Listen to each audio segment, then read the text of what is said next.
Super duper భయపడి scenes ఆ తీయటం చాలా అది తమన్న గారు ఉన్నారు కదా. చాలా బాగుందండి, అమేజింగ్ ఉంది. విఎఫ్ఎక్స్ కానీ ఎవ్రీథింగ్ అమేజింగ్ ఉంది. హ్యాపీగా ఫ్యామిలీతో వెళ్ళి చూసేయండి. అసలు సార్ గురించి చెప్పాల్సిన డౌటే లేదు. ఎంజాయ్ చేస్తారు, హ్యాపీగా వెళ్ళిపోండి, ఫ్యామిలీతో వెళ్ళండి.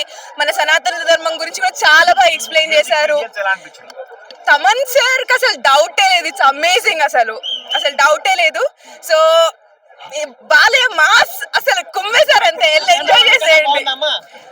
అఖండ 1 ఎంత ఉందో అఖండ 2 అంతే ఉందండి, ఎంజాయ్ చేస్తారు. చాలా బాగుంది, సార్ గురించి చెప్పేదే ఉంది, అమేజింగ్ ఉంది. మన అసలు గూస్ బంప్స్ వస్తాయండి, చాలా బాగుంది, చాలా బాగా సాటిస్ఫై. లేట్ అయినా కుమ్మేశారు, బాగుంది. జై బాలయ్య.